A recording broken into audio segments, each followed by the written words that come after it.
दोस्तों, जैसा कि आप जानते हैं कि एक लोकतांत्रिक प्रक्रिया में लोकतंत्र का चौथा स्तंभ न्यायपालिका होता है। न्यायपालिका का काम लोगों को न्याय देना है। किसी भी समाज में या किसी भी पीड़ित व्यक्ति को जो समाज का सताया हुआ हो या कहीं से भी उसको कोई प्रताड़ना हुई हो तो उसके लिए वो आखिर में कोर्ट में जाता है और कोर्ट में ही उसके फ़ैसले होते हैं। लेकिन उसको कोर्ट तक ले जाने के लिए और उसके फ़ैसले कराने के लिए वकीलों की ज़रूरत पड़ती है। अभी पिछले दिनों आपने देखा होगा 15-20 दिन वकीलों की हड़ताल रही, जिससे काफ़ी लोग परेशान रहे। वकीलों का बहुत अहम रोल है। वकील का जिस तरह से स्वाधीनता में वकीलों का, पत्रकारों का, इन सब का बड़ा अहम रोल होता है। अगर वकील ना हो तो लोगों के न्याय लड़ने वाला, लोगों को न्याय दिलाने वाला कोई नहीं होता है। अभी जैसे 15-20 दिन हड़ताल रही थी तो बहुत से लोग जो थे जिनके मुकदमे चल रहे थे वो आके वापस हो गए थे। उनको सिर्फ तारीखें मिली थी कि उनके जज बिना वकील के किसी का केस सुनते ही नहीं है। ये हिंदुस्तान के कानून में है। बहरहाल वकीलों के ऊपर जो मैंने आपको बात बताई है, वकीलों में कौन कौन से वकील आते हैं और किस किस वकील में क्या क्या फ़र्क होता है, वकीलों का क्या काम होता है, मैं डिटेल में आपको बताने वाला हूँ। एक काला कोट देखने के बाद तो आप समझते होंगे कि हाँ, देखते ही कि ये वकील है या एडवोकेट है या बैरिस्टर है। बहरहाल जो भी जिसकी सोच होती होगी उससे आप सोचता होगा। बट यहाँ पर मैं आपको बताने वाला हूँ कि वकील में, एडवोकेट में, बैरिस्टर में क्या फ़र्क होता है, कौन कहाँ पे काम कर सकता है और किसकी कार्यप्रणाली किस प्रकार से होती है और किसका कार्य क्षेत्र कहाँ कहाँ होता है। सुप्रीम कोर्ट की क्या सीमाएं हैं और उसके नीचे हाई कोर्ट और उसके नीचे जो सेशन और लोअर कोर्ट्स होते हैं, वो सब कुछ आपको इसमें मिलेगा। बस बने रहिए शुरू से लेकर आखिर तक। ये बहुत ही जानकारी देने वाली वीडियो।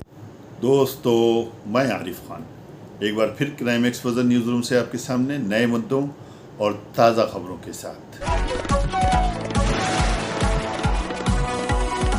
काले कोट वाले इंसान पर नजर जाती है तो वो यही सोचते हैं कि ये तो वकील साहब ही होंगे, लेकिन ये जरूरी नहीं है कि काला कोट पहनने वाला हर इंसान वकील ही हो, क्योंकि ये काला कोट एक लॉयर भी पहन सकता है। अब आप सोच रहे होंगे कि लॉयर वकील तो एक ही चीज होती है, तो ऐसा बिल्कुल भी नहीं है, क्योंकि ये सब अलग पोस्ट है और इनके अलग अलग काम भी हैं। आज के हम इस वीडियो में जानते हैं कि एक लॉयर, वकील और बैरिस्टर में क्या अंतर होता है। वैसे तो लॉयर, एडवोकेट और बैरिस्टर तीनों ही कानून की अच्छी खासी समझ रखते हैं, लेकिन इनमें से दो कोर्ट में जाकर प्रैक्टिस कर सकते हैं और किसी केस को क्लाइंट की तरफ से लड़ भी सकते हैं। सबसे पहले जानते हैं कि लॉयर कौन होता है और क्या करता है। लॉयर वो होता है जिसके पास न सिर्फ LLB की डिग्री होती है, बल्कि वो इस फील्ड में कानूनी दाव पेच की अच्छी खासी समझ भी रखता है। यही वजह है कि ऐसे लोगों का काम अपने क्लाइंट्स को कानूनी मामलों में अच्छी और बेहतर सलाह देना होता है, जो किसी भी मुद्दे पर हो सकती है। लेकिन आप शायद ये फैक्ट जानते होंगे कि एक लॉयर आपके बिहाफ पर कोर्ट में जाकर कभी भी केस नहीं लड़ सकता। ऐसा इसलिए होता है क्योंकि उसके पास बार काउंसिल ऑफ इंडिया का रजिस्ट्रेशन नहीं होता है। यहाँ आपने ये तो जान लिया कि लॉयर किसे कहते हैं और इसका काम क्या होता है। आप जानते हैं बैरिस्टर कौन होता है और ये क्या काम करता है। जहाँ तक बैरिस्टर की बात है तो अगर कोई व्यक्ति इंग्लैंड से लॉ की डिग्री हासिल करता है तो उसे बैरिस्टर की उपाधि दी जाती है। क्योंकि भारत में वकीलों को प्रैक्टिस करने के लिए बार काउंसिल ऑफ इंडिया का एग्जाम पास करना पड़ता है। इसे पास करने के बाद ही वो भारत के किसी भी कोर्ट में प्रैक्टिस कर सकते हैं। लेकिन वहीं आपको बता दें कि bar council of India UK की 45 यूनिवर्सिटीज में पढ़ने वाले स्टूडेंट्स को भारत में प्रैक्टिस करने की भी परमिशन देता है। इन यूनिवर्सिटीज से लॉ की पढ़ाई करने वाले बच्चे भारत में आकर किसी भी कोर्ट में केस लड़ सकते हैं। आपकी जानकारी के लिए बता दें कि साल 1891 में महात्मा गांधी ने इंग्लैंड में जाकर बैरिस्टर की डिग्री हासिल की थी। कानूनी भाषा पर अच्छी पकड़ होने की वजह से अंग्रेज भी उनसे खौफ खाते थे। फिलहाल देश में सांसद और नेता असदुद्दीन ओवैसी ने लंदन से लॉ की पढ़ाई करने की वजह से उन्हें भी बैरिस्टर कहा जाता है। तो आप इस एग्जाम्पल से समझ ही चुके होंगे कि बैरिस्टर की क्या पावर होती है। बैरिस्टर के बाद अब जानते हैं कि एक एडवोकेट कौन होता है। जहाँ तक एक एडवोकेट की बात है तो ये किसी भी विवाद होने की स्थिति में कोर्ट रूम में अपने क्लाइंट की तरफ से जज के सामने तरह तरह की दलील रखने का अधिकार रखता है। एक एडवोकेट अपने करियर की शुरुआत में लॉयर ही होता है, लेकिन बार काउंसिल ऑफ इंडिया की तरफ से होने वाले एक एग्जाम को पास करने और लाइसेंस लेने के बाद वो एडवोकेट बन सकता है, जिसके बाद वो कोर्ट में प्रैक्टिस करने के लिए एलिजिबल होता है। भारत में कुछ नामचीन वकीलों की बात की जाए तो उनमें सबसे पहला नाम आता है राम जेठमलानी का, जो फिलहाल दुनिया में मौजूद नहीं है, लेकिन वो संजय संजय दत्त राजीव गांधी से लेकर इंदिरा गांधी तक बड़े बड़े लोगों की तरफ से पैरवी कर चुके हैं। उनके बारे में कहा जाता था कि कोर्ट में सिर्फ एक हियरिंग के लिए 25 लाख रुपए वो लेते थे। हरीश साल्वे महंगे वकीलों की इस लिस्ट में दूसरे नंबर पर आते हैं।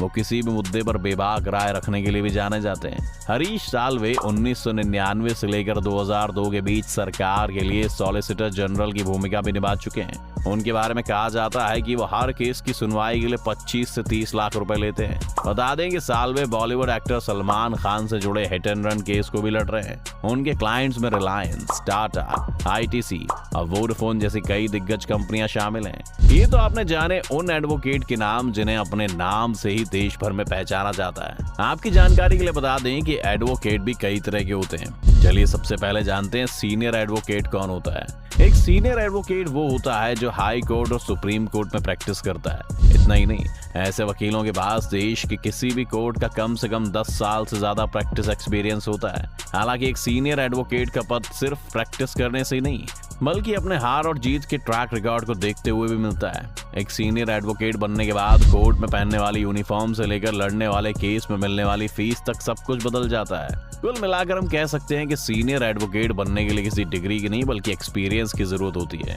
बता दें कि कांग्रेस नेता कपिल सिब्बल भी आज सीनियर एडवोकेट की लिस्ट में शामिल हैं। आपने ये तो जान लिया कि सीनियर एडवोकेट क्या होता है। अब जानते हैं कि एडवोकेट ऑन रिकॉर्ड क्या होता है। क्या आप जानते हैं सुप्रीम कोर्ट में सिर्फ एक advocate on record he case file कर सकता है। जैसा कि हर कोर्ट के अपने अलग अलग नियम, कायदे और कानून होते हैं, उसी तरह सुप्रीम कोर्ट के भी कुछ रूल्स होते हैं जिन्हें सभी को फॉलो करना बहुत जरूरी होता है। क्योंकि सुप्रीम कोर्ट देश की सबसे बड़ी न्यायपालिका है, इसीलिए इसका समय बचाने और डेकोरम मेंटेन करने के लिए ऐसा किया जाता है। इसीलिए जो लोग पहले से एडवोकेट ऑन रिकॉर्ड में रजिस्टर होते हैं केवल वही लोग सुप्रीम कोर्ट में केस फाइल कर सकते हैं। इससे जुड़ी एक और इंटरेस्टिंग बात आपको बताते चलें कि सिर्फ केस फाइल करने के लिए ही रेस्ट्रिक्शन होती है। वहीं जब केस फाइल हो जाता है तो इसके बाद कोर्ट में होने वाली बहस को एडवोकेट ऑन रिकॉर्ड के जूनियर भी कर सकते हैं।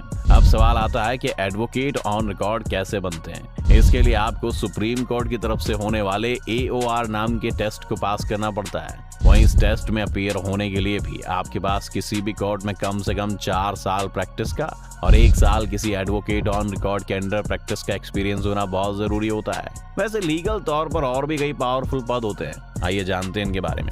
सबसे पहले जानते हैं कि एडवोकेट जनरल किसे कहते हैं। एडवोकेट जनरल एक बहुत ही बड़ा पद होता है जिसे स्टेट के गवर्नर द्वारा नियुक्त किया जाता है। इस तरह संवैधानिक पद पर मौजूद इंसान यूं तो कई काम करता है, लेकिन उसका सबसे जरूरी काम सरकार को जरूरत पड़ने पर कानूनी राय देना और राज्य से किसी का भी विवाद होने की स्थिति में कोर्ट में जाकर अपना कानूनी पक्ष रखना होता है। इस तरह एक एडवोकेट जनरल स्टेट को कानूनी तौर पर रिप्रेजेंट करने का काम करता है, इसीलिए उसे स्टेट का फर्स्ट लॉ ऑफिसर भी कहा जाता है। आप जानते हैं कि अटॉर्नी जनरल कौन होता है। आपकी जानकारी के लिए बता दें कि अटॉर्नी जनरल का काम कानून से जुड़े हुए किसी भी वाद विवाद की स्थिति में सेंट्रल गवर्नमेंट की तरफ से कोर्ट में अपना पक्ष रखना होता है। इसीलिए इस पद पर नियुक्त व्यक्ति को देश का पहला लॉ ऑफिसर भी कहा जाता है। जहां तक इसकी अपॉइंटमेंट की बात है तो ये देश के राष्ट्रपति द्वारा किया जाता है। इतना ही नहीं, केंद्र सरकार को जब भी किसी लीगल एडवाइस की जरूरत पड़ती है तब सिर्फ अटॉर्नी जनरल को याद किया जाता है। अटॉर्नी जनरल के बाद अब बात करते हैं सॉलिसिटर जनरल कौन होता है और ये क्या काम करता है। जहां तक सॉलिसिटर जनरल की बात है तो इस पर नियुक्त व्यक्ति को कंट्री के दूसरे लॉ ऑफिसर के नाम से भी जाना जाता है। एक सॉलिसिटर जनरल का काम अटॉर्नी जनरल की लीगल वर्क में मदद करना होता है। इसके अलावा भी एक ऐसी पोस्ट है जो एक एडवोकेट को चंद पलों के अंदर सुर्खियों में ला सकती है। इसमें 2 तरह के ऑप्शन होते हैं, क्रिमिनल और सिविल। सबसे पहले बात करते हैं क्रिमिनल की। तो आपने देखा होगा कि जब दिल्ली में निर्भया के साथ एक शर्मनाक घटना को अंजाम दिया गया तब न्याय दिलाने के लिए जिस वकील को विक्टिम की तरफ से कोर्ट में लड़ने के लिए केस दिया गया था उसे पब्लिक प्रोसिक्यूटर कहा जाता है। पब्लिक प्रोसिक्यूटर एक ऐसा वकील होता है जिसे क्रिमिनल केसेस में स्टेट की तरफ से केस लड़ने के लिए अपॉइंट किया जाता है। वहीं एक पब्लिक प्रोसिक्यूटर का काम तब शुरू होता है जब पुलिस अपनी इन्वेस्टिगेशन खत्म करने के बाद आरोपी के खिलाफ चार्जशीट दायर कर देती है। कानून में किसी इंसान के खिलाफ जब भी कोई क्राइम होता है तो ये मान लिया जाता है ये क्राइम सिर्फ इंसान के साथ ही नहीं बल्कि स्टेट के साथ भी हुआ है। ऐसे में जब कोई ऐसी सिचुएशन होती है कि वो खुद से अपना वकील अफोर्ड नहीं कर सकता, ऐसे में सरकार न्याय दिलाने के लिए कई बार अपनी तरफ से एडवोकेट नियुक्त करती है। वीडियो अगर पसंद आई हो तो लाइक कीजिए, शेयर कीजिए और चैनल को ज़रूर सब्सक्राइब कीजिए ताकि डायरेक्ट नोटिफिकेशंस आप तक पहुंचते रहें।